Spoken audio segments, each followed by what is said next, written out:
بسم اللہ الرحمن الرحیم اللہم صلی علی محمد وعلی آل محمد۔ السلام علیکم۔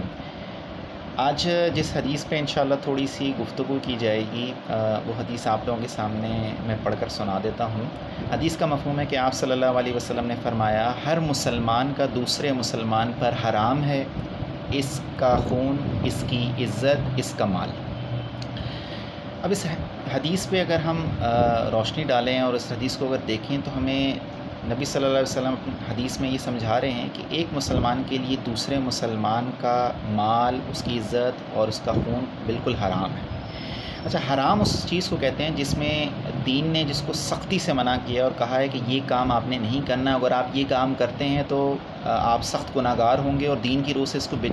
سے اس کی بالکل اجازت نہیں ہے۔ تو حرام کا لفظ تو کلیئر کٹ ہمیں یہ بتا دیتا ہے کہ یہ کام ہمیں کسی صورت کرنا ہی نہیں ہے، اس کی گنجائش ہی نہیں ہے۔ ٹھیک ہے، اب اس حدیث میں 3 باتیں بتائی گئی ہیں ایک مسلمان کو دوسرے مسلمان کے لیے کہ وہ اس کے لیے حرام ہے، یعنی اس کا خون۔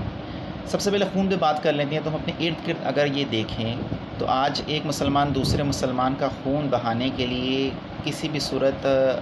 آسرا نہیں کر رہا، اور چھوٹی چھوٹی باتوں پہ لڑائی جھگڑا کرنا، کسی کا سر پھاڑ دینا، کسی کا خون نکال دینا، کسی کو قتل کر دینا، کسی کو اپاہج بنا دینا اور کسی کو ہسپتال پہنچا دینا، یہ آج ہمارے لیے کوئی بڑی بات ہی نہیں ہے۔ حالانکہ نبی صلی اللہ علیہ وسلم ہمیں کہہ رہے ہیں کہ دوسرے مسلمان کا خون تم پر حرام ہے۔ تو اس لیے جب بھی کبھی لڑائی کا موقع ہو، جب بھی کبھی ایسی صورتحال پیدا ہو رہی ہو، تو آپ کو چاہیے کہ اس وقت آپ اپنے غصے کو کنٹرول کریں۔ اگر دوسرا مسلمان آپ کے ساتھ ایسی زیادتی کر رہا ہے کہ آپ کو اتنا شدید غصہ آ رہا ہے کہ آپ کا بس نہیں چل رہا کہ آپ اس کے ساتھ کچھ کر ڈالیں، تو اس موقع پہ آپ یہ سوچتے ہیں کہ نبی صلی اللہ علیہ وسلم نے فرمایا ہے کہ ایک مسلمان کا دوسرے مسلمان پر خون حرام ہے۔ یعنی ظاہر ہے آپ جب لڑیں گے، لڑائی جھگڑا ہوگا، ہاتھا پائی ہوگی، تو لازمی بات ہے کہ خون کا بہہ جانا عام سی بات ہو جائے گی، کیونکہ اس کا سر پھٹ سکتا ہے، اس کو کوئی ایسی چوٹ پہنچ سکتی ہے، تو آپ جو ہے وہ حدیث کی روح سے حرام والے معاملے کی طرف چلے جائیں گے۔ ٹھیک ہے، اسی طرح سے دوسری جو بات اس حدیث میں سمجھائی گئی کہ جو چیز آپ کے لیے ایک مسلمان کے لیے دوسرے مسلمان کی حرام ہے، وہ ہے اس کا مال۔ آج پھر وہی باتیں ہم اپنے ارد گرد دیکھیں تو ایک مسلمان دوسرے مسلمان کو دھوکہ دینے کے لیے، اس کا مال ہڑپ کرنے کے لیے، اس کا مال ہتھیانے کے لیے ساری سازشیں، سارے پلان کر رہا ہے۔ ہم یہ پلان کر رہے ہوتے ہیں کہ کس طریقے سے سامنے والے سے زیادہ مال وصول کر لیں، اس کو ایسا دھوکہ دے دیں، اس کا مال میرے پاس آ جائے، وہ دنیا سے چلا جائے، مر جائے، اس کی دولت میرے قبضے میں آ جائے، یا اس کے پاس اتنا مال کیوں ہے۔ تو یہ سب چیزیں ہم سوچ رہے ہوتے ہیں، سازشیں بنا رہے ہوتے ہیں، پلان بنا رہے ہوتے ہیں، ٹھیک ہے، دوسرے مسلمان کا مال مجھے مل جائے۔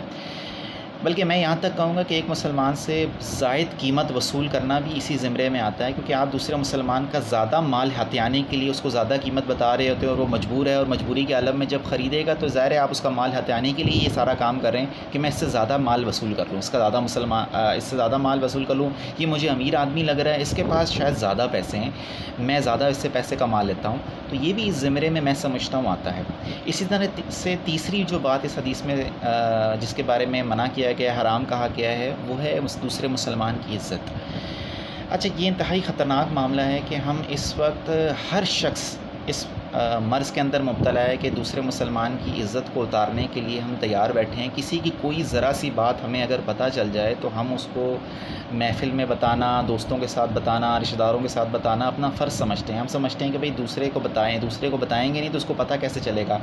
بعض لوگ تو اپنے آپ کو اس قدر دھوکہ دے رہے ہوتے ہیں کہ دوسرے مسلمان کی عزت خراب کرنے کے لیے کسی اور کو جو باتیں بتا رہے ہوتے ہیں وہی سوچ کے بتا رہے ہوتے ہیں بھئی میں تو اسے معلومات دے رہا ہوں۔ اس قدر شیطان نے ہمیں دھوکے میں ڈالا ہوا ہے۔ تو ایک مسلمان کی عزت خراب کرنے کے لیے آپ دوسرے مسلمان کے سامنے جب اس کا تذکرہ کرتے ہیں، جھوٹ باندھتے ہیں، اگر وہ حقیقت بھی کچھ اس کے بارے میں بتا رہے ہیں تو وہ بھی آپ حرام کام کر رہے ہیں۔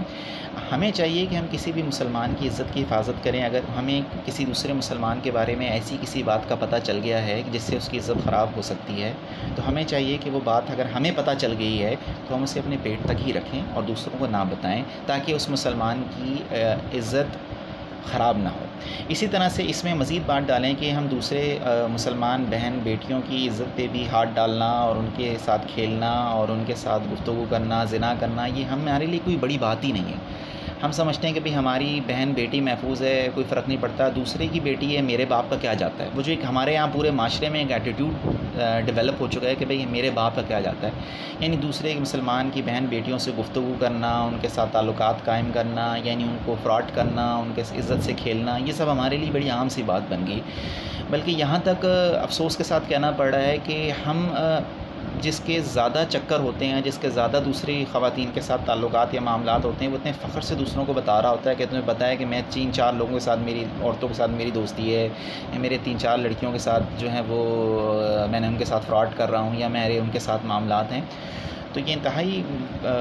گرا ہوا اور گھٹیا ترین کام ہے۔ ہمیں چاہیے کہ ہم ان تمام چیزوں سے بچیں، اس حدیث پہ خاص طور پر عمل کریں کہ یعنی کسی دوسرے مسلمان کا خون بھی ہم پہ حرام ہے، اس سے بھی بچنا چاہیے کہ کسی دوسرے مسلمان کا خون ہماری طرف سے بہے۔ اسی طرح سے دوسرے مسلمان کا مال بھی ہمارے لیے حرام ہے، اس پہ بھی کوشش کریں کہ کسی دوسرے مسلمان کا مال غلط طریقے سے میرے پاس نہ آ جائے، میں اس کا مال نہ ہاتھ آؤں۔ اس طرح سے تیسرا جو سمجھایا گیا ہے کہ دوسرے مسلمان پر جو چیز حرام ہے وہ ہے اس کی عزت، یعنی اس کی عزت، دوسرے مسلمان کی عزت کی بھی حفاظت کرنی چاہیے، اور کوئی بھی ایسا کام نہیں کرنا چاہیے، کوئی بھی ایسی گفتگو، کوئی بھی ایسی بات اس کے ساتھ منسوخ نہیں کرنی چاہیے کہ جس سے سامنے والی کی عزت میں کمی ہو، تاکہ اس حدیث کی روشنی میں ہم حرام کام کی طرف نہ جائیں۔ ٹھیک ہے، اللہ سے دعا ہے جو کچھ پڑھا ہے سنا اس پہ عمل کرنے والا بنائے، آمین۔